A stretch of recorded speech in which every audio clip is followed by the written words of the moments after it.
agora ao vivo para todo o Brasil e mundo, sem nenhum exagero. A gente tem espectadores em Angola, em Portugal e em várias partes do mundo. E hoje, como convidados aqui especiais, nós temos o professor Gessé e o professor e nutricionista Tiago Jimenez aqui conosco. A gente conversar principalmente sobre oclusão vascular. Se o seu objetivo é aprender mais sobre esse tipo de treinamento, para você conseguir fazer a diferença no mercado de trabalho, não deixe de assistir inteiro esse episódio, tá? E, bom, eu vou falar um pouquinho a respeito dos dois aqui, na verdade, que eu já conheço de longa data, mas depois eles vão se apresentar, né? Professor Gessé é professor já há muito tempo, inclusive aqui da... A barba denuncia. Barba denuncia. Aqui da FIG Unimesp, inclusive, ele já é um grande conhecido, já que é ex-aluno, né? Você é de qual turma da FIG Unimesp aqui, amigão? Olha, a turma de 99. 99, caramba, uns 30 anos antes de mim, olha só que interessante, bastante, hein? Nem ferrando, porque eu te encontrava aí pelos corredores. Só que faltava agora, hein? Estamos aqui com o Gessé, que além de professor de Educação Física, é especialista e também mestre, né, em Ciências pela Universidade de São Paulo, USP. E estamos também aqui com o Tiago Jimenez, que tem duas formações, ele é professor de Educação Física e nutricionista. Além disso, ele tem uma prática muito interessante, inclusive com atletas, né? Sim, ele vai contar um pouquinho a respeito disso. Vamos falar um pouquinho. Você mesmo foi atleta, não foi? Sim, já foi, faz tempo, 2013. Só não tem a barba branca. Ah, então tá jóia, legal. Bom, já apresentei os dois aqui, mas eu gostaria que vocês agora falassem um pouquinho a respeito de vocês. Eu esqueci de alguma coisa, algum detalhe, por exemplo, que vocês deveriam falar? Não, foi muito bem. Minha apresentação foi ótima. Nunca tive uma apresentação tão boa, para falar a verdade. Que bom, não, é sério, porque você fez direitinho. Me formei aqui em 99, fiz especializações lato sensu, né, de musculação, condicionamento físico. Fui trabalhar dando cursos numa empresa que, inclusive, a gente trabalhou junto. Uhum. Depois, bem lá na frente, que eu fui fazer o mestrado mesmo. E aí, no mestrado, eu fui estudar especificamente sobre o treinamento de oclusão vascular, com oclusão vascular, que a gente hoje chama de treinamento com restrição de fluxo de sangue. Eu queria até já falar a diferença, né? As pessoas confundem essa nomenclatura, porque dentro dessa proposta, a oclusão vascular é uma estratégia que a gente usa para fazer uma coisa que se chama condicionamento isquêmico. Você oclui com o indivíduo parado, sem movimento, e depois solta o fluxo, para depois você potencializar um trabalho ou fazer esse condicionamento isquêmico. É diferente do treinamento com restrição de fluxo de sangue, tá? Então, quando você treina com restrição de fluxo de sangue, você faz uma restrição, uma oclusão venosa, uma restrição arterial, você restringe o fluxo lá, fazendo um aperto com milímetros de mercúrio ou usando uma escala subjetiva de aperto, e o objetivo é você reduzir o fluxo de sangue arterial que está chegando no músculo enquanto ele está no processo contrátil, quando você está realizando contração. Esse tipo de proposta você faz durante o exercício e essa oclusão, essa restrição de fluxo, no caso, ela ocorre durante as séries, né? Entre as séries. Então, há uma diferença entre treinamento de restrição de fluxo e oclusão vascular, que é uma outra estratégia que a gente usa em outra condição. Tá? A gente já vai entrar em detalhes. Sim. Mas assim que o Tiago se apresentar novamente. Bora lá, que honra estar aqui com você, Marião, novamente. Se tornou um apresentador, né, Jessé? Ele que apresentou o nosso programa, né? Então, o bom é que a gente trabalhou pouco, né, Tiagão?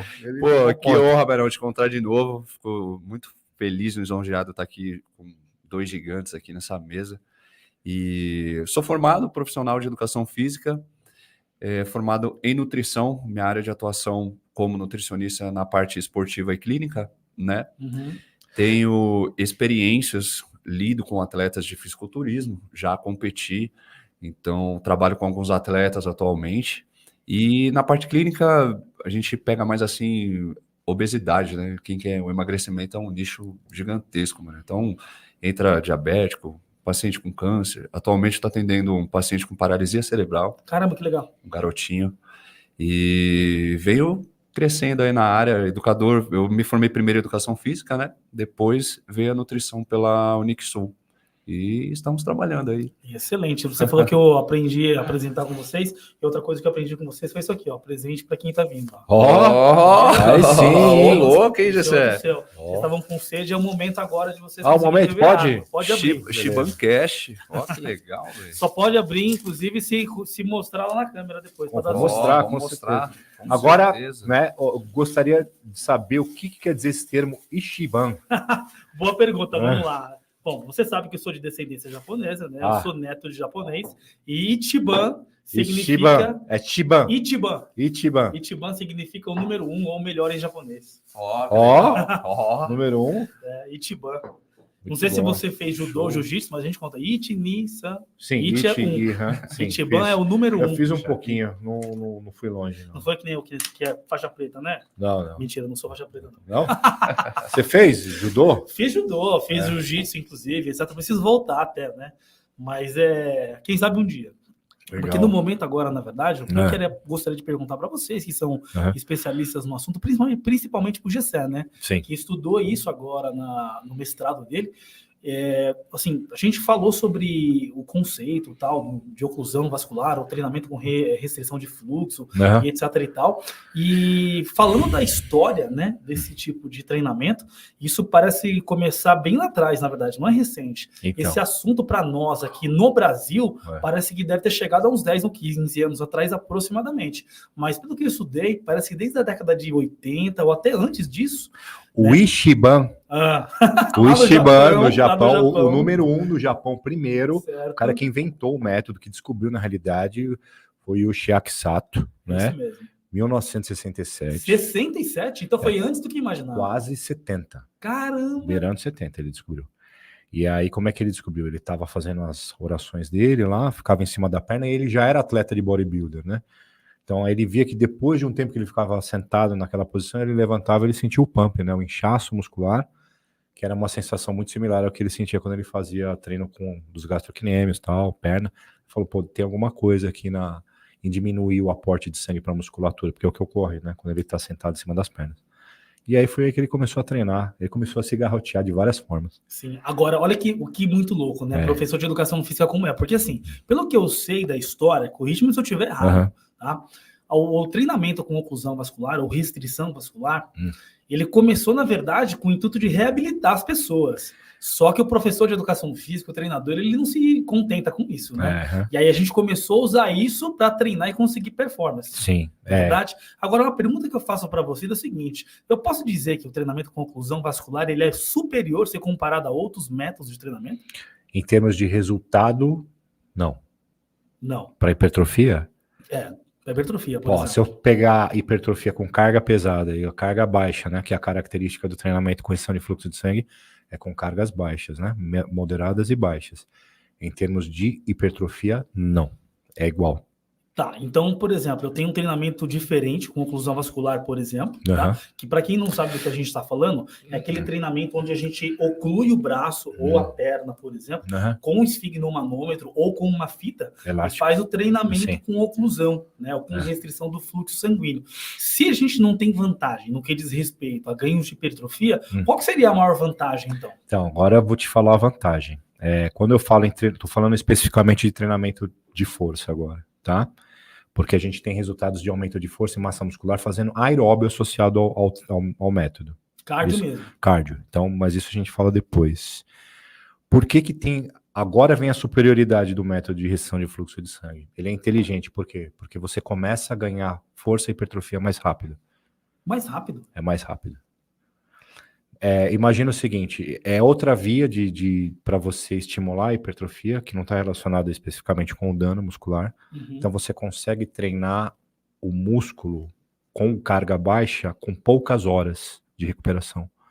Entendi. Então você consegue treinar, fazer uma carga de trabalho semanal maior por conta de que você pode repetir o grupo muscular a cada 6, 8 horas. Entendi, Gessé. Então deixa eu ver se eu entendi. Então, por exemplo, quando a gente faz o treinamento convencional, por exemplo, a gente acaba gerando um maior dano muscular. Que a propósito, a gente sabe que, na verdade, a gente nem precisa, de fato, do dano muscular para gerar resultado, para gerar maior hipertrofia, etc. e tal.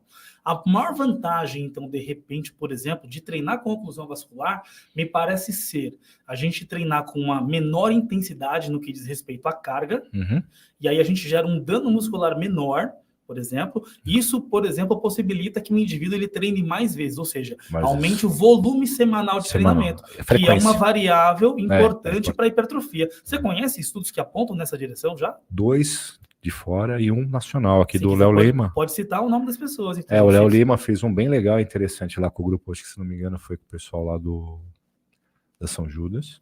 Eu posso estar errado, tá?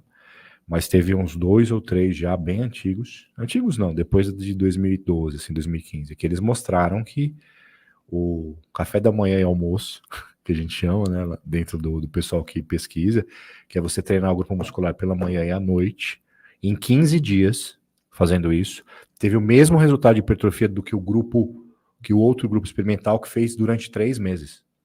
Em 15 dias, o cara teve um resultado idêntico, por exemplo, muito parecido. Mais hipertrofia, a mesma hipertrofia que esse outro grupo teve depois de 2, 3 meses. Porque se você pegar. Mais tempo, então, se você pegar, por exemplo, um estudo que eu sei que você conhece, que é o do Damas lá. Sei. Eles começaram realmente a ter hipertrofia depois da 4ª semana. Né? Isso foi ser significante, se não me engano, depois da 8ª semana, quando o dano sumiu, e aí você teve aumento da síntese proteica, né? A restrição de fluxo de sangue, ela promove isso de forma muito precoce. Você tem hipertrofia muito rápida. Então, vamos lá. Me parece assim, que o dano muscular, ele não só atrapalha, Thiago, como ele... não só não precisa, como ele atrapalha.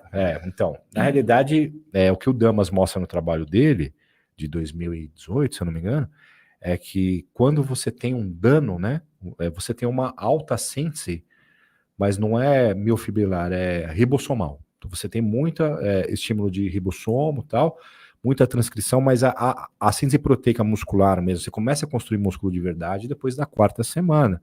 E isso ocorre com a diminuição do dano. Você tem a diminuição do dano, você tem um aumento da síntese proteica muscular. Sim. Para quem está em casa, por exemplo, não sabe exatamente do que a gente está falando, né? Porque para algumas pessoas que estão em casa, né, talvez seja um assunto complexo demais. Então, assim, hoje em dia, né, queira ou não, a gente sabe que... Explica aí, professor, aula de musculação. Vamos lá.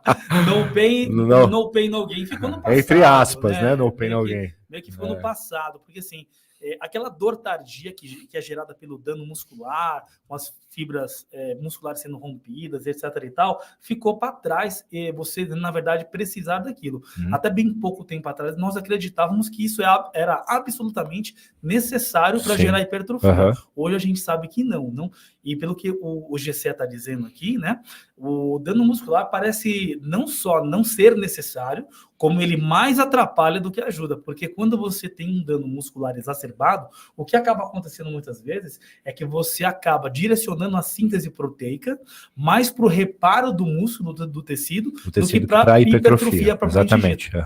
E aí, quando a gente vai fazer treinamento com restrição de fluxo sanguíneo, o que acaba acontecendo é que, como a intensidade ela é menor, né, gera um dano muscular menor, mas isso não quer dizer que é um treino fácil, né, Jacir? Não. Porque a percepção de esforço é alta. Que não seja similar a um treino pesado para hipertrofia, né? Sim, não. Ele é similar, assim, posso falar o seguinte, a sensação que você tem treinando é de uma fadiga, de um esforço muito grande. E você sente, dor, cara.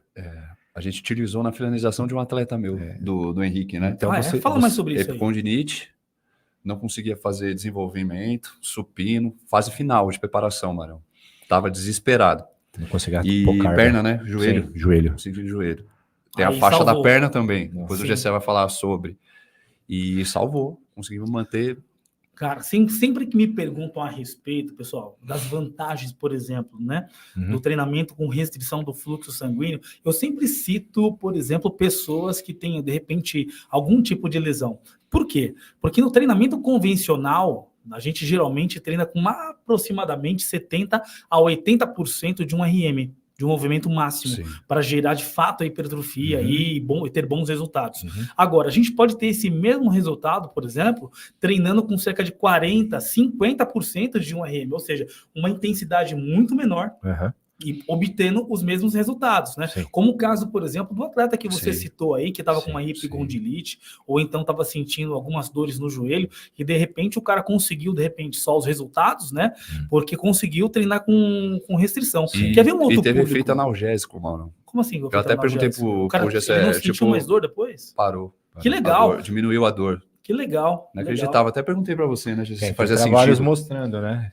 Aumento de algumas substâncias opioides quando você realiza o método que te tira a dor, cara. Você tem efeito analgésico. Ele relatou. E tem muitas pessoas que vêm procurar a MyoState, que é a empresa que coloca, que vende os manguitos práticos, né? Sim, vou falar sobre isso. Cresce, você viu, mano? Eu vi. Estamos todos de MyoState hoje aqui. Aperta que eu cresce. Aqui. A propósito, já que você entrou nesse assunto aí, vamos falar como é que é feito, porque assim, a gente falou um monte de coisa, na verdade, sobre restrição de fluxo sanguíneo, mas eu tenho certeza que tem algumas pessoas em casa que eles estão pensando assim, poxa, vocês estão falando de restrição de fluxo, aí de resultado e etc e tal, mas assim, indo no beabá, tá? Como é que funciona na prática? O padrão mesmo, né? É a gente, talvez, o mais conhecido, a gente usar o esfigmomanômetro, né? Então a gente coloca o esfigmomanômetro no braço, na parte proximal aqui, ou na coxa, e faz a restrição do fluxo sanguíneo. Usa, por exemplo, para membros superiores, se eu não me engano, 120 milímetros de mercúrio, aproximadamente. É uma pressão média, né? Geralmente o que os guidelines falam pra gente, né? É para usar, são pressões relativas, né? Então você pegar a pressão lá de oclusão, você, com o esfigmomanômetro, ver em qual pressão interrompe o fluxo e usar uma porcentagem dessa pressão. Então, a gente nunca usa 100%. Então, você usa algo em torno de 50% até 80% da pressão. Mais ou menos. Só que assim, desculpa te interromper, que a pergunta final é a seguinte: com o esfigmomanômetro, a gente consegue controlar o que seria esse 60%, 80%, etc. e tal, tanto para membro superior como para membro inferior. Mas a MyoState, pelo que eu sei, não tem esfigmomanômetro, né? Vocês trabalham de uma outra forma. Como é que funciona essa outra pressão? Então, essa outra pressão a gente faz com um manguito prático, que a gente chama, que é feito de bandas elásticas, tá? Então, é um manguito onde alguns pesquisadores já lá atrás criaram uma escala de percepção de aperto, que é como a escala de Borg, por exemplo, para prescrição de treinamento cardiovascular ou de força, né? Que vai de 0 a 10. Né? Só que você usa, por exemplo, 0 é aperto nenhum, 10 seria um aperto muito apertado, desconfortável. Você vai usar aí algo em torno de 6 a 7 dentro dessa escala, que é um bom aperto, que seria algo mais ou menos 60%, 70% desse máximo, tá? Que é um bom aperto e confortável ao mesmo tempo. E aí, nessa condição de aperto, vários estudos já mostraram que você consegue chegar nessa quantidade de pressão similar a 50% a 66%, 70% da pressão de oclusão, que é utilizado no método com manguitos de pressão de controle, né? Legal. E para quem quiser adquirir esse manguito? Quem quiser, agora vamos fazer a propaganda, o merchan, vamos lá, manda sua vez, vai, manda sua hora agora. Todos aqui com a camiseta da MyoState, que é a empresa. Justamente eu criei essa marca para divulgar o treinamento com restrição de fluxo de sangue. E nós vendemos, o melhor manguito no Brasil. Pelo menos eu já vi outros e a qualidade do nosso é bem melhor. E ele foi testado em laboratório. Foi testado durante todo o meu processo de mestrado e também após, né, 2 anos após, no laboratório da São Judas, né? Então, ele tem mais do que aval aí da ciência, né? Isso aí. Então, para quem quiser adquirir, pessoal, em algum lugar por aqui vai estar aí alguma informação a respeito da MyoState aí, tá bom? Bom, agora outra pergunta que eu faço para você é o seguinte: a gente tem um problema com o treinamento de restrição de fluxo, né? Porque assim, a gente falou só sobre os benefícios até agora, mas eu enxergo um problema. Por exemplo, a gente só consegue trabalhar em esqueleto apendicular, né? Como é que a gente faz para trabalhar em esqueleto axial? Por exemplo, se eu quero fazer oclusão de peitorais ou de grande dorsal, tem alguma forma de fazer isso? Tem. Como? Treinando o apendicular. Como assim? Peraí, explica melhor. Então, já tem vários trabalhos, um bem famoso, 2012, de um cara que também é Ishiban. Eu já falei também? Ele é Ishiban na questão do teste com o material elástico, né? Sim. Então ele pegou grupos para treinar com o elástico não o manguito de controle, mas o elástico, né? Para fazer supino, cara. Supino e agachamento. Os caras tiveram hipertrofia no peitoral também, fazendo uma restrição aqui no braço, né? Mas aí não vai ter, na verdade, a hipertrofia, porque o cara vai fazer supino, então de qualquer forma ele vai ter hipertrofia. Sim, certo? mas não foi comparado, por exemplo, com o cara que não fez restrição? Foi comparado com o cara que não fez restrição e a hipertrofia foi maior. Entendi. Sim. Pô, que legal, interessante. Teve Sabe mais uma resultado. outra forma, inclusive, que eu estava pensando, raciocinando aqui? Não sei se vocês já ouviram falar de um método de treinamento chamado oclusão vascular adaptada. Nesse método de treinamento, consiste da seguinte forma. A gente faz a contração muscular por 20 segundos, muito forte, por exemplo. Vamos supor, eu vou treinar, por exemplo, um crucifixo, né? Então eu pego a minha carga de treino mesmo, pesado. E aí, isso pesado, aí eu faço a contração muscular, né, concêntrica máxima, e eu faço aqui a restrição, né, do fluxo sanguíneo, porque quando eu tenho a contração muscular, eu tenho o colabamento aqui Você tem uma restrição fisiológica já, né? E aí e ali o músculo, ele, na verdade, acaba tendo uma restrição de fluxo. Conto até 20 com essa pré-restrição, digamos assim, e na sequência eu começo o exercício propriamente dito, né? O nome desse método de treinamento é oclusão vascular adaptada. É isso que, na verdade, eu tento fazer, por exemplo, especialmente para o esqueleto axial, né? Eu acredito que funciona de forma similar. Você conhece algum estudo que, na verdade... Então, conheço um estudo, sim, que comparou esse método que você fez com mais 2 protocolos de piramidal ou drop set. Eram 3 protocolos. 2, um piramidal, um drop set, se eu não me engano... E esse daí que você falou que é a oclusão adaptada, né? Só que tem um problema. Esse é um estudo agudo, porque ele viu respostas agudas apenas, né? Ele só viu lactato, GH, essas coisas. Então a gente não conseguiu ver o resultado de hipertrofia. Exatamente. Teria que fazer uma análise crônica para ver se ele era superior por uma mesma quantidade de trabalho comparado os 3. Mas no que diz respeito às variáveis agudas, ou seja, lactato, dentre outras coisas, similar aos demais. Sim. Não, ele teve até uma superioridade comparado com séries múltiplas, por exemplo. Que legal, interessante. Isso eu não conheço, não. Mas assim, mas não deu significância. Foi diferente, mas não deu aquele estatisticamente diferente, assim, significância. Né? Então, entendi. Talvez, só que assim, às vezes quando não dá uma diferença estatisticamente significante, às vezes também foi porque, cara, o estudo foi agudo, né? Então, se ele tivesse sido conduzido por um longo tempo, será que não daria tempo de acontecer alguma diferença significante? Então, acho que no tempo a gente consegue responder melhor, né? Coisa de 6, 8 semanas, né? É isso que a gente tem que ver, não tem jeito. Porque uma adaptação que é aguda, ela vai se modificando em processos cronicamente, né? Uma resposta de GH da primeira semana, por exemplo, que é o GH mais altos, geralmente, é com a restrição de fluxo de sangue. Só que como que isso ocorre depois de 4 semanas? Será que o corpo não se adapta e começa a produzir menos? Essa é a pergunta, né? Que acho que ainda os pesquisadores não responderam. Né? Fica aí para sua tese de doutorado. Né? Então, cara, ver uma análise aguda é legal, esses estudos, para ver, aconteceu isso aqui, e lá na frente, né? Se a gente treinar por muito tempo, o que será que vai acontecer? O que geralmente a gente vê nos estudos de treinamento de força é o seguinte: 8 semanas depois, se a carga for muito similar entre os protocolos, o efeito da hipertrofia é a mesma. É o que eu falo, a única vantagem da oclusão é que ela vai antecipar a fadiga, vai fazer você fadigar mais rápido, vai aumentar a percepção de esforço e vai te dar um menor volume da sessão de treino com o mesmo resultado de hipertrofia. Então ele é um treino inteligente. Então quando você fez aquela pergunta para mim, ele é superior aos outros? Em termos de hipertrofia, não. Mas na manipulação das cargas de treino dentro de um contexto de periodização, ele é superior, sim. É superior porque eu consigo dar um volume maior de treinamento, né? Sim. E a gente sabe que hoje o volume de treinamento, se não for uma das principais, quer dizer, se não for a principal variável envolvida aí no processo de hipertrofia, é uma das principais. Sim. O volume. É o volume de treinamento. Então. Né? Então, assim, o fato de você me falar, por exemplo, que a gente consegue dar um outro estímulo cerca de 24 horas, é isso mesmo? Depois? Talvez 48 horas? Depois? 8. 8 horas? 8, café da manhã e janta. Então, peraí, então o cara treina de manhã, oclusão vascular. Treina bíceps, rosca direta, 4 séries de 15 de manhã. E aí, à noite, ele vai treinar 4 séries de 15 de novo. O mesmo grupo muscular. É o grupo muscular. Caraca, cara. Recupera, cara. Cara, é sinistro, é sinistro. Talvez esteja aí Lembrando que, esse protocolo, ele foi submáximo.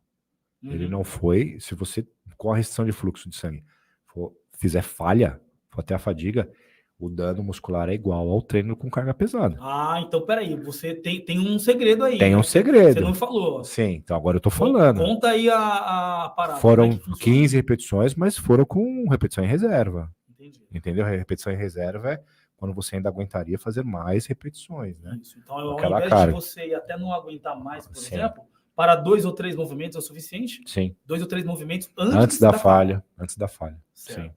Legal. E isso. Antes da falha concêntrica, né? Sim. Tá? E isso daí você consegue recuperar rapidamente, cara. Coisa de horas você recupera. Caramba, em 8 horas, meu. A gente, porque assim, em um treino convencional, muitas vezes, eu particularmente dou o meu estímulo novamente em 72 horas. Mais ou menos. Sim, e olha lá, dependendo do treino, 72 horas ainda não me recuperei muito bem. Não é verdade? Para quem treina pesado sabe disso, não é verdade? Então exatamente. Pode ser realmente uma boa, excelente, na verdade, alternativa para quem quer bons resultados aí em hipertrofia. Eu acho que é projeto praia, tá? Resultado rápido. É mesmo? Sim, E projeto também, tipo, deficiência muscular. Entendi. Entendeu? Não, de deficiência muscular, com certeza, mas especialmente no que diz respeito, como o Thiago falou aqui, um atleta dele que tinha lá dor no cotovelo ou no joelho, por exemplo, e treinou em baixa intensidade. Né?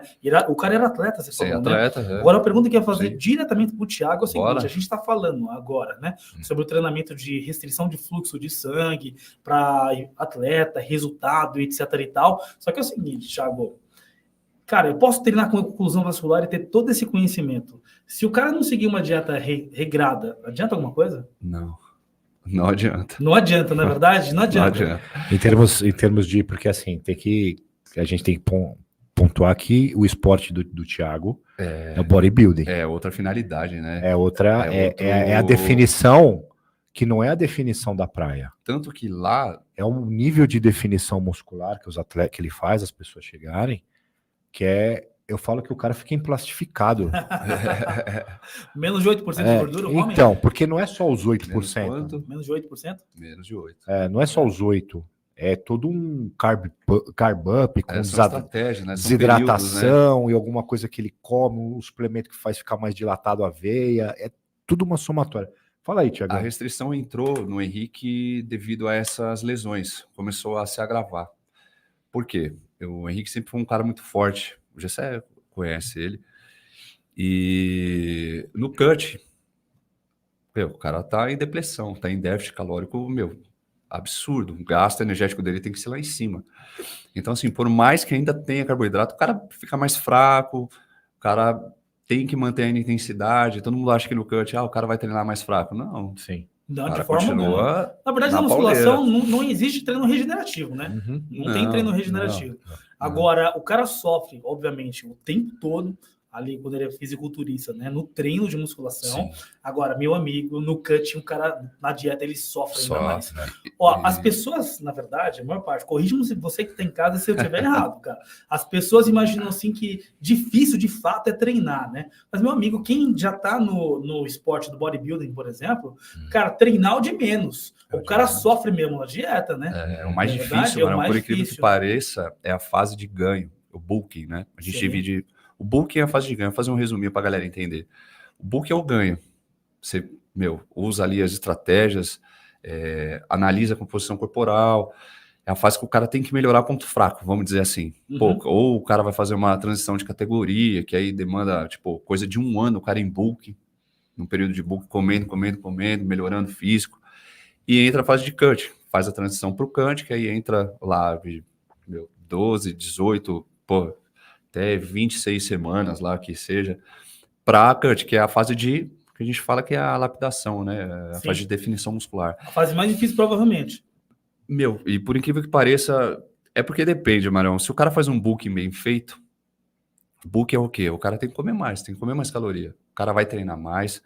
Então, assim, só que as pessoas acham que o bulking, algumas pessoas, os leigos, né? Atleta profissional não, e tem muitos amadores aí que levam bulking hoje em dia sem ficar sujando, sem ficar fazendo muita refeição livre. Isso, querendo ou não, afeta a composição corporal, piora a sensibilidade à insulina do atleta. Na hora que ele vai fazer a transição para o cut, dependendo do período pro campeonato, ele não consegue bater lá o percentual de gordura. Cara, Aí por exemplo, o cut vai durar lá, o cara tem 12 semanas para fazer um cut, o cara veio de um book mal feito, aí ele vai sofrer. Ele sofre porque, cara, se ele não ganha do hambúrguer, ele vai ganhar de alguém lá no palco, Entendeu? né? Então, E aí, assim... só que, assim, para dizer a verdade, a nossa sociedade é tentadora, né? Sim. Porque comercial desse tipo de coisa... Eu já sei que por exemplo, gosta tem o dessa tempo palavra todo. que eu falo. A gente vive em um ambiente obesogênico, Marião. Mas Ambiente é verdade. obesogênico. Você anotou isso daí? Você Anota. deve ter iFood no seu telefone aí. Com certeza. Quantas vezes com certeza. você recebe notificação do iFood? Direto. Eu preciso tirar esse negócio. Você trabalha na rua. Palavrão. Você trabalha na rua. Qual que é a probabilidade de você comer algo fora do contexto das suas orientações? grande, que cara. está na dieta. É tentador o tempo todo. Por isso que o atleta é um ser de outro mundo, Exato. né? E tem uma outra coisa, inclusive, também, né? Eu fiz mestrado na área de epidemiologia, né? E nós discutimos a respeito de alimentação, dentre outras coisas. E uma coisa que eu sempre discuti em salas de aula, quando fazia mestrado, é o seguinte: cara, como é que pode, por exemplo, né, uma comida saudável, por exemplo, uma salada, por exemplo, custar mais caro do que uma coxinha, por exemplo, entendeu? Sim. Então, assim, existe, obviamente, né, o quesito de vontade da pessoa querer comer, e existe também, na verdade, aquela parte tentadora do cara pagar mais barato no salgado, numa coxinha, por exemplo, do que numa salada. Sim, feita, existem, como é que hoje em pode dia, isso? Manuel, os alimentos hiperproteicos, né, são um fácil acesso, vamos dizer assim, a proteína em pó, proteína em barra, é tudo mais caro. E tem os fits, né, que não são fits, que são mais calóricos do que, por exemplo, o cara opta lá por comer uma barrinha proteica, sendo que como é que chama? Um sneaker. Chocolate. É a mesma composição. Você come um sneaker e uma dose de whey protein, vai dar a mesma composição de uma barrinha de proteína. Ah, é? Estratégia E de nutricionista. E é verdade que Estratégia do Nutri. E é verdade que o leite ninho também tem a mesma quantidade de proteínas do que o whey protein. Posso substituir? É a mesma coisa, não? Depende 30 muito. gramas, 100 gramas, né, Thiago? Como é Vai que da é a dose. parada? Tem 100 gramas do pó do leite ninho, tem a mesma quantidade de 30 gramas do Sim, scoop. só que aí tem lá a gordura total, né? Então, exato nesse ponto que eu quero Tem chegar. gordura total, Então, assim, tem carboidrato que é mais isso, elevado, né? Pois é, por causa aí da lactose. isso, então, na verdade, quando a gente tem até a mesma quantidade de proteínas. Sim. Só que é muito mais difícil para o nutricionista ou para o cara conseguir controlar a dieta dele, porque tem outras coisas lá dentro, na verdade. Sim. A proteína em pó, Marião, é o whey protein, para a galera que desconhece o nome, mas hoje em dia está muito normal o whey protein. Hoje é praticidade. Porque, por exemplo... É só whey, né, Thiagão? Não, Tem tem iogurte proteico, tem albumina, proteína caseína. as proteínas Tá bom, vegetais. você falou de albumina aqui, mas pelo amor de Deus, cara, você consegue tomar albumina? Não, terrível. Cara, tem uma albumina de banana que eu tomei, não sei que marca que era. Mas que é boa. Marião, Cara, por incrível que eu até pareça... tomo albumina, mas eu tomo albumina prendendo Por o nariz. incrível Porque, tem cheiro de ovo aquele negócio. sim, Agora, porque tem alguma albumina que você conhece que não tem cheiro de ovo? Tem com sabor agora. Tem com Hoje em dia sabor, já né? tá mais Tipo otimizado. assim, ovo com morango, assim? Não fica mais aquelas Aquele- pelotas, né? A gente só não vai falar porque não tá recebendo patrocínio. Ah, entendi, mas tem. Cara, mas é uma tem. proteína de altíssimo valor Ó, biológico. porque assim, para ser bem sincero, eu prefiro, por exemplo, pegar a proteína do feijão que tem já, né, de arroz, por exemplo, que já existe, do que pegar a albumina, cara. A albumina é muito mais barata, é mais acessível, só que assim, você tem que estar disposto a tomar uma proteína que você pensa que, de repente, tem gosto de morango, mas no fundo você sente gosto de ovo. Sim, isso é uma boa opção para o vegetariano, vamos dizer assim. Pro vegetariano. Quem é ovo lacto vegetariano, né? É uma excelente opção, tem as proteínas vegetais, como já você falou, mas a albumina é uma excelente opção. Tem gente que não tem como manter o whey protein. Vários atletas tomam albumina, vários. Mas, cara, no que diz respeito à absorção, dentre outras coisas do whey, não muda muita coisa? Não. Legal. Não muda. O que muda só das composições do whey protein de processamento é o hidrolisado. O hidrolisado é o que tem a absorção mais rápida. Ah, entendi. Mas isso faz de fato diferença na hora do resultado? Depende. Para quem assim tem intolerância à lactose, faz diferença. Um whey isolado e um whey hidrolisado. Nesse caso só. Não. Nesse caso, Mas não. ele tá falando em termos de... É melhor você receber a leucina 5 minutos depois ou 1 hora depois? Não tem necessidade de você bater um shake. A velocidade de absorção em termos de resultado para hipertrofia. Não tem. E A janela anabólica caro. vai além. Você pode... Custa muito mais caro. Mais caro. Bem mais. Mais caro. É que assim, se o cara manter uma síntese proteica, tá mantendo dentro do contexto da dieta, diariamente, ali, bonitinho, sem oscilar, sem ficar muito tempo espaçado de uma refeição para outra, até 5 horas é tolerável. Passou disso, já começa... E a proteína em pó whey, por exemplo, isolado, por exemplo, é diferente também ou não? Não, o tempo de absorção, mesma coisa, um concentrado. E quem paga mais caro no isolado e coloca leite? Não, depende, vai melhorar o sabor, mano. Vai ficar mais gostoso. Mas assim, o tempo de digestão não vai lentificar a digestão, não vai engrossar a pele. Tanto faz. Você aumenta a dose de proteína por refeição, misturado com leite. E tem estudos aí mostrando que o leite pós-treino, ele hidrata mais do que a água. Bom saber. O que eu sei, na verdade, né, que eu fiquei muito feliz, é que a cerveja hidrata tanto quanto a água. Mas a quantidade... Né? Saiu um estudo falando das cervejas em álcool, pré-treino. Né? Foi o Rodrigo Moreira que colocou. Legal. Que ele já foi no nosso programa lá, ele fala muita coisa interessante. E falou que a cerveja potencializa a osmolaridade, né? Intracelular, intramuscular. Então, eu conheço isso da cerveja, de modo geral, né? Só que em contrapartida também, eu vi um estudo, eu não me recordo agora o nome exatamente do estudo, mas que, assim, apesar de hidratar da mesma forma a cerveja, ela, na verdade, reduz a síntese proteica na hora ali, né? Com álcool. Com álcool, exatamente. Né? Então, só que, assim, esse estudo, na verdade, também foi agudo. A gente não viu, por exemplo, a longo prazo e etc e tal, né? Sim. Se por um acaso vai fazer diferença ou não na hipertrofia. Mas como uma coisa está ligada à outra, talvez faça diferença a longo prazo, de repente, né? Mas sim. Eu, sinceramente, estava torcendo para que não. Então, né? A gente vê algumas coisas na prática de atletas que tomam e que os caras são fortes.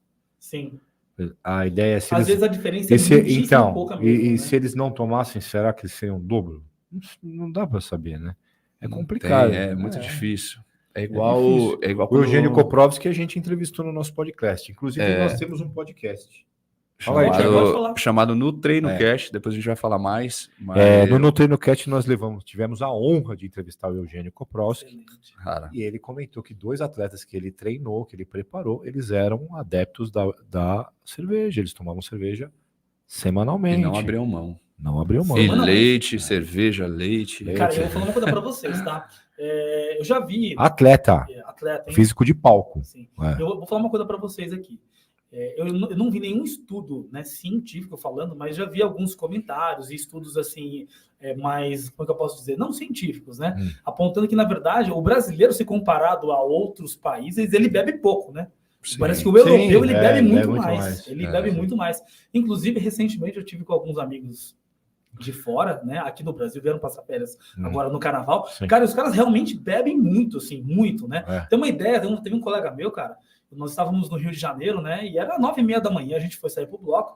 E aí o cara já pegou lá uma dose de cachaça mesmo. Cachaça mesmo. Não, assim, e o cara tava, tipo, era o desjejum dele, né? Tava começando 9h30 da manhã. Eu cheguei para ele e falei, cara, são 9h30 da manhã. Aí eu falei, é verdade, me dá uma dose de cachaça e um pão de queijo. Meu Deus do céu. Porque era café da manhã, sim, entendeu? Café da manhã. E assim, os caras bebem demais. Porque tem outra coisa, inclusive, você me falou uma coisa agora dos atletas, né? Em algumas etapas, por exemplo, do Tour de France, ou até mesmo de triatlon, os caras ganham uma cerveja no final, lá, e etc. Sim. E eles tomam, né? Esse tipo de coisa, né? E no que diz respeito à hidratação, me parece realmente funcionar da mesma forma na hora, né? Só que, peraí, depois tem um efeito contrário, né? Porque o álcool não causa desidratação também? Ele estimula a diurese, né? Tem atletas que em fase de finalização utilizam destilado, vodka, para antagonizar os efeitos do hormônio chamado ADH, né? Antidiurético. Mas quando é usado isso? 24 horas antes? Não, no dia antes do palco. Horas antes de subir no palco. Quer dizer que o cara sobe tonto no palco? Potencializa. Acho que não chega. Não, um copinho americano metadinho, assim, ó. Já estimula, já potencializa a diurese. Tá, entendi. O cara tira tudo que sobrou de água ali. Mas, assim, Marão, tem que saber fazer, tem que saber utilizar a estratégia. Não é todo mundo que utiliza.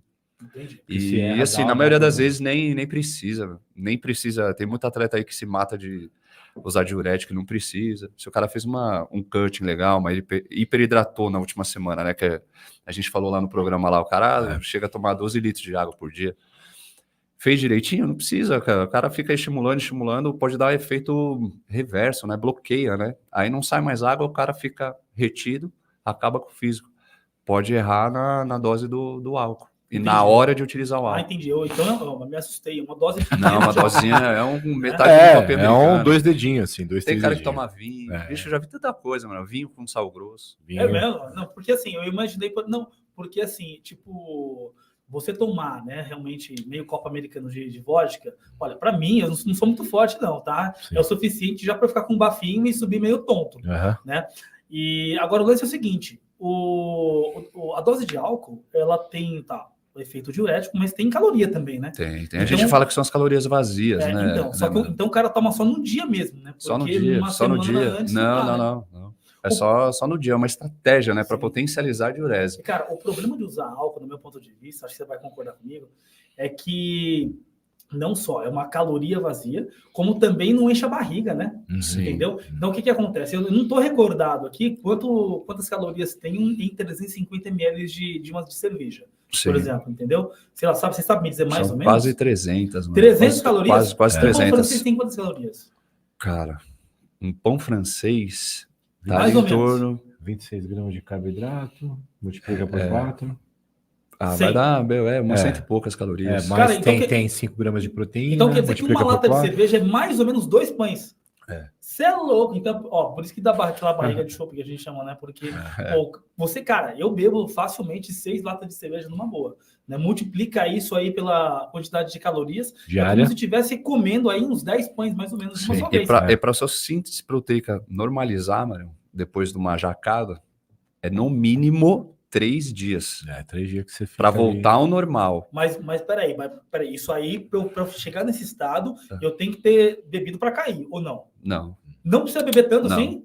não. Um churrasco, você bebeu vodka, uísque, já cagou no 2, pau. 3 latinhas. Acho que é essa a quantidade disso tudo. Caraca, é mesmo, cara. É pouco. A síntese proteica dá uma zoada. Tá. Zoa. Tá, Até então- ela voltar ao normal, é 2, 3 dias pra frente, mano. Por isso Entendi. que quando o cara, final de semana, segunda-feira o cara vai treinar, depois no final de semana, em festa, em balada, o cara vai conseguir treinar na intensidade que ele treina quando ele tá bom?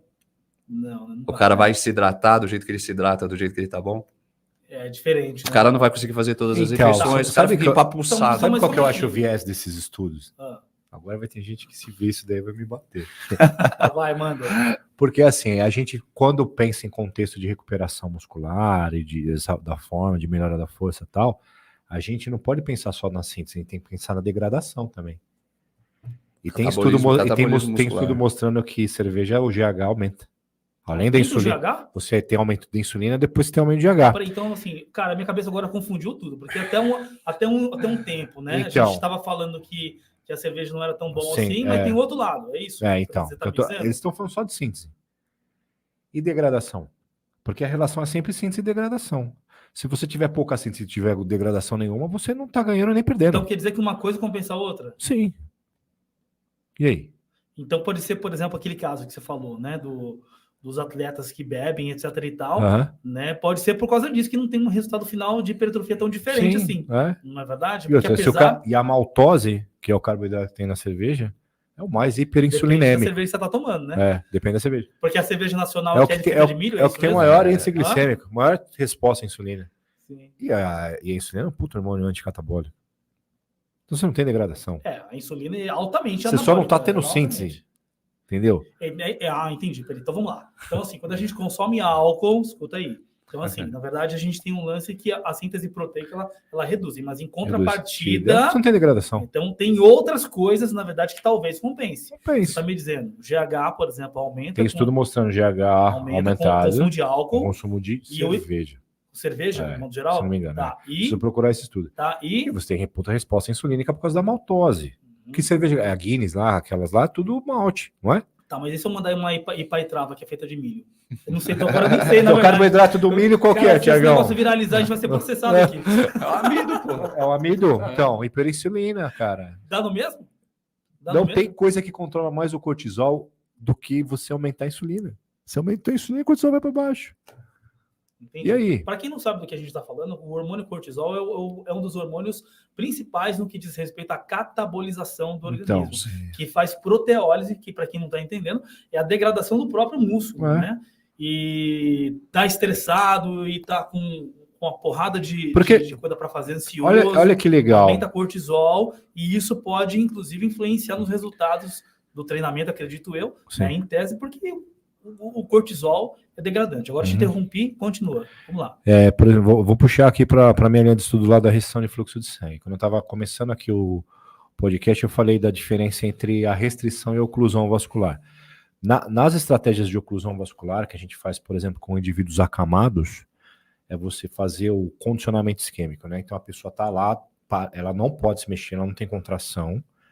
Você faz condicionamento isquêmico. Você aperta com o manguito a perna, você oclui o fluxo venoso e o arterial. E essa manobra repetida 4 vezes, né? Você faz 4 minutos de aperto 3 minutos de aperto com 4 de folga, né? De recuperação. Repetido 4 vezes, faz o quê? Você diminuir a perda muscular. Então, pessoas acamadas perdem menos músculo, porque quando você está acamado, você perde muita massa magra, né? Muita massa muscular. Fica deitado paradão, né? Um estímulo. E vários estudos já vem mostrando isso, que você tem um efeito anticatabólico. Agora, por curiosidade, o cara pode estar em coma? Porque se o cara estiver em coma, por exemplo, não. Eu posso fazer igual? Não vi nenhum estudo em coma. Eram pacientes conscientes, tá? Tiveram menos. Perderam, mas perderam menos músculo. Se comparado a quem não fez a oclusão. E a quem não fez, exatamente. Então, essa é uma estratégia. Então, quando a gente pensa no gerenciamento do lance da hipertrofia, não é só a síntese, cara. Interessante. Agora, deixa eu falar uma coisa para você que provavelmente, eu acho que você não sabe. Eu acho, né? Mas vamos lá. Eu também acho. Você é médium? Eu tava lendo na minha cabeça. Sim. Eu também acho que eu não sei, mas se eu souber, tomara que eu saiba. Ó, a minha dissertação de mestrado foi feita no Parque Indígena do Xingu. Eu pesquisei sedentarismo, atividade física com eles lá, etc. Numa aldeia lá dos índios dos indígenas Kisede. E, cara, quando eu cheguei lá, uma das coisas que me impressionaram, eu nem conhecia, na verdade, o treinamento com restrição de fluxo sanguíneo, mas você acredita que os indígenas já faziam oclusão vascular? Sim. Isso quando eu fiz mestrado em 2010, cara. E ninguém tava falando sobre isso no nosso meio. Os caras já faziam oclusão lá, sem ter acesso à nossa sociedade pro lado de cá. Os caras ocluíam, tipo, para dormir, para andar para lá e para cá. Sério? E diziam que aquilo ali dava resultado, mas eu nem liguei na hora. Eles ocluíam como? Com corda, cipó, essas coisas, cara. Caramba, Juro legal. pra você, eles faziam 3 coisas, tá? Eles faziam 3 coisas para ficar forte, porque quando eu fui para lá, né, e disse que eu era professor de educação física, eles diziam que eles amarravam ali o músculo, né, para conseguir dar o pump, ficar mais forte, tá? Eles tomavam algumas ervas lá, e faziam, cara, eles faziam um ritual de raspar a pele com dente de cachorro. Tem um peixe lá que tem um dente, parece tipo uma agulha, cara. Aí eles colocam assim, tipo uma casquinha de coco, e eles raspam assim, aí põe erva em cima e faz a bandana assim, entendeu? É o jeito deles. E aí eles se sentiam mais fortes. É o ritual que eles fazem lá. Você fez isso, Marião? Mano, tá ficando doido. Você ficou com medo, cara? Você tá ficando doido. Aquele negócio arranca o couro fora, mano. Pô, tá lá, meu. Cara, eu queria ver você lá fazendo isso e colocando a sua mão dentro daquele negócio que tem formiga lá. Não. Esse negócio com bicho sai fora. De ver. Entendeu? Mas assim, o interessante é que assim, nem se falava de oclusão vascular, capsule training, nada dessas coisas, e os indígenas já faziam isso. Agora, o que eu tô pensando aqui? Cara, será que os caras já não faziam isso há 100 anos atrás, antes, por exemplo, do Sato fazer isso lá no Japão? Cara, e assim, você vê os indígenas, geralmente os caras são fortes, né? E um dos desfechos do meu estudo, né, foi exatamente esse. Os caras são fortes até hoje, porque assim, na verdade, o que tem acontecido, né? Eu fui para lá para investigar especialmente o porquê que algumas doenças crônicas não transmissíveis estavam chegando na aldeia. Tá? E como as doenças crônicas não transmissíveis, como diabetes, hipertensão, dentre outras coisas, são associadas ao sedentarismo e à má alimentação, imaginávamos que a mesma coisa estava acontecendo. Então, só que o que acontece? Muito provavelmente isso está acontecendo na alimentação, porque na atividade física, velho, os caras continuam muito fortes. Entendeu? Só que tem um problema, né? E eu acredito que como eles nunca foram expostos, na verdade, né? A açúcar branco, por exemplo, ao nosso óleo de cozinha, etc e tal, talvez eles tenham uma hipersensibilidade. Então, as doenças coronarianas, o diabetes, por exemplo, dentre outras doenças, venham se manifestar porque hoje eles têm acesso à cidade. Então, eles vão para a cidade, fazem compras no mercado e voltam com muita coisa. E eles gostam, né? Gostam. Quem não gosta, na verdade? E por né? curiosidade, Doce, assim, dentre outras qual coisas. que é o cardápio do índio, assim? Bom, o que é básico dele lá é beiju, né? Que é a nossa tapioca aqui, peixe e jacaré. De vez em quando tem um Eles comem macaco. jacaré? Tem muito. E, cara, é bom. Eu comi, hein? É? Cara, o rabo do jacaré é muito bom, cara. Sério? Porra, Você comeu alguém já macaco? proveu? Comeu macaco Comi também? macaco. O cérebro? Cérebro não. Igual do filme lá que o cara... Não? Mas eu vou te falar, eu só não comi porque não estava disponível. Porque Tá. se tivesse lá, eu certamente teria provado, Teria com certeza. é. O que eu comi foi tartaruga, tá? Anta, jacaré e, cara, eles comem muito peixe. Muito peixe, de modo geral. Essa é a base da comida deles. Agora, o lance é o seguinte: se tiver uma bolacha recheada sobrando ali, meu amigo, vira festa.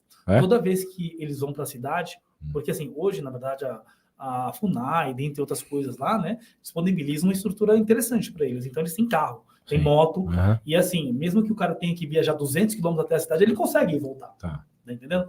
E assim, por exemplo, eu fui fazer intercâmbio, tá, nos Estados Unidos para aprender falar inglês e outras coisas, etc e tal. O indígena, lá do Parque Indígena do Xingu, ele manda o filho para fazer estágio na cidade. Olha que louco. Olha que legal. Entendeu? Sim, é bem interessante. E aí o cara volta com uma outra cultura, tal, é bem interessante isso, né? E voltam com muita comida, cara. E a comida faz sucesso. Só que eles não sabem usar muito bem, assim. Bom, me desculpa, na verdade, eu não deveria nem ter falado isso, porque cada um usa da forma que quiser.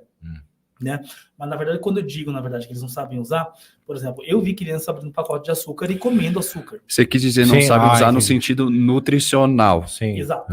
Não Exato. Porque assim, pra galera entender. Exato, pra galera entender. Esses tempos agora aí, inclusive, o presidente lá da Nissan, Miojo, lá, teve que pedir desculpa aí, porque falou que os brasileiros não sabiam fazer o miojo lá direito, o lado, e aí ele foi pedir desculpa. Não, cada um faz do jeito que quiser. Sim. E aí, Tiagão, o que você acha aí, na sua opinião? Tem uma variedade boa?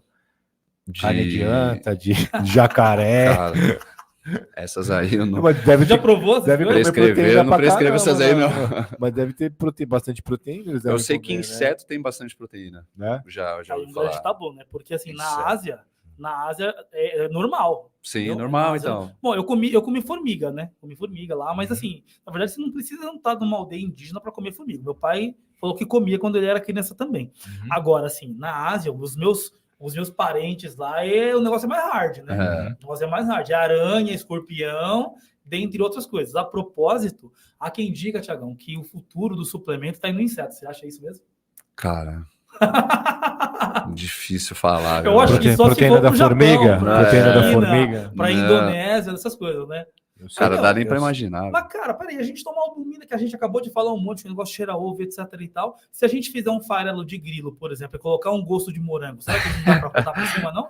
Será, malandro? Você já tentou alguma coisa do tipo ou não? Não. Não? Não. Já comeu inseto alguma vez? Não. E nunca prescreveu, obviamente. Não, você tá louco. Nem tenho vontade de provar o inseto. Você vê aqui que eu tenho vontade, sinceramente, se eu pudesse. Curiosidade, né? Legal viajar para esses lugares aí, ver essas coisas exóticas. E tem gosto do que a formiga, Mário? Nada. Nada, cara. Nada. Ela dá uma estourada na boca, assim. Pô, pra ser bem sincero, eu fui print de respiração. Você ficou com nojinho. Eu já tava lá na Ficou com nojo. Tava lá já. Pô, assim, sinceramente, se eu oferecesse aí proteína de formiga, de bunda de formiga, tá na jura, né? Sim, cara, sim. eu comeria numa boa aí, né? Meus pais comeram, então acho que dá pra encarar, né? Agora um escorpião, uma aranha, eu não sei. Agora, você já parou pensando numa coisa, cara? A gente muitas vezes fica com nojo dessa proteína de como é que é o nome? De aranha, por exemplo, aracnídeos, de modo geral, insetos, né? Mas assim, corrija-me se eu estiver errado. O camarão, ele é muito parecido com isso, não? Só que é do mar. Cara, eles dizem que o camarão é uma barata... É uma barata do mar, né? E a gente adora. Entendeu? Né? Então, assim, barata se tiver do na mar? água, tudo bem. Se tiver na água, tudo bem. Então, eu não como camarão nem ferrando. Eu também não vou. Mentira. Camarão. Não vou. Nem se me der aquele Cheetos não. Não tem aquele biscoito do... Biscoito não. Isso é de sacanagem. Cara. De camarão, sabe? Aquele sequinho, né? Não vai. Não como, cara. Sacanagem. Não como. Mentira. Não vai. Também sou igual o Gessé. Não camarão. Gosto. Eu já experimentei. Tudo que é fruto do mar, pra mim é só o peixe, cara, que eu como. Agora, você vai em restaurante japonês, lá tem polvo, lula. Mentira. Porra, não vou, eu adoro. Meu prato favorito é frutos do mar de modo geral. Qualquer coisa tem na água. Ostra. Você tá louco. Tudo vai embora, cara. Vai embora. Não. Agora, difícil pra mim realmente comer inseto. Dizem que a conchinha, como é que é o negócio que se chupa lá? A ostra. A ostra. Aquilo lá que tem testosterona. Testosterona não, mas é bom pro homem. Ah, Tem alguma coisa ali que aumenta a libido, aumenta a testosterona. Afrodisíaco mesmo, É Thiago? afrodisíaco. Então, nunca vi nada, nunca vi nada por trás disso aí, não. A gente, Mas... inclusive, tá caminhando... E o amendoim também. O amendoim com casca. Ah, é? Ó. Você vai descascar ele, vai cair a casca no colo, aí você faz assim, ó. Ah, entendi. Eu vou te contar, viu? Esse dá melhor. certo. Aí você pede pra tirar. Não. Oi? Tira pra mim. Não, tem que tirar. Né? Não pode terceirizar esse serviço. Senhores, vou falar para vocês que o papo com vocês sempre é muito descontraído e muito gostoso. Eu Obrigado. agradeço imensamente a presença de todos vocês aqui. A gente está caminhando para o final agora, né? Uhum. E antes de eu fazer o encerramento, na verdade, eu passo a palavra para vocês agora. Cara, primeiramente, eu que agradeço o convite, mano. Uma honra te ver de novo, estar aqui nesse seu novo projeto, querendo, aí o GSE quer te parabenizar, com Sim. certeza a gente viria. E continua firme, cara. Não faremos pensamos o próximo, duas né, vezes, GSE, faremos o próximo lá e no o tema Cast. do próximo será Ó, manual de musculação treinamento feminina, ó, já para temos musculação tema, ó, feminina. Vamos falar sobre livro isso. do Marião. É Ó. isso aí, tamo junto. Marião, obrigado pela oportunidade, muito feliz de te ver nesse novo projeto. Você sabe que você precisar pode contar comigo com o GSE, cara. Cara, É isso agradeço aí. muito a presença de vocês. Muito obrigado. E a Para gente mim, se vê lá, é então. emocionante vir aqui. É pô. legal. Foi aqui que eu fiz minha graduação, Tá cara. certo. Eu olho Exato. para as escadas aqui, para o ginásio, Um para filme as na salas, passa vários filmes, Com porque certeza. Guarulhos e a FIG me abraçaram durante 4 anos e meio, Uhum. porque eu peguei DP. Ah, Não, mas eu peguei de propósito. mas vou te falar uma coisa, inclusive. Olha, É. já que você falou sobre o assunto, a Uhum. gente tem que encerrar, mas vamos lá. Não é porque pegou DP que a sua vida acabou, não é verdade? Você foi Com fazer certeza. mestrado Aí, depois, ó. etc e tal. Não é verdade? É, que nem aquele negócio aquela frase do rock lá, né? Você cai e levanta de novo, né?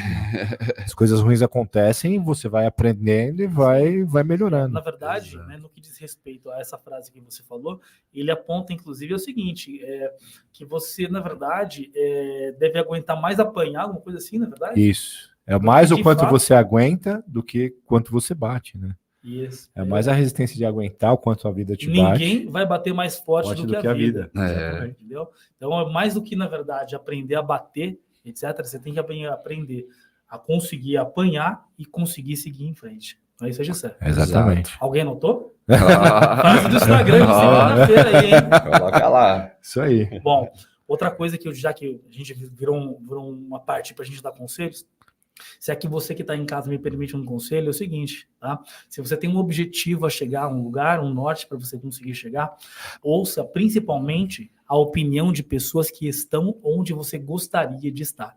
E não escute aquelas, por exemplo, que estão onde você não gostaria de estar, porque essas, muito provavelmente, têm enormes barreiras na cabeça, tá? Se você quer um dia dirigir uma Ferrari, não escute os conselhos de quem tem um Palio. Exato. Ande com os grandes e seja um grande, né, Marão? Isso aí. Posso partir para o final? Quer falar alguma coisa? Não, eu já encerrei aqui. Bom, o Itibancast fica por aqui, então. Agradece muito a audiência de vocês, pessoal. Muito obrigado pela presença de todos aí. A gente fica por aqui, mas a gente se vê numa próxima. Até lá. Até lá. Valeu!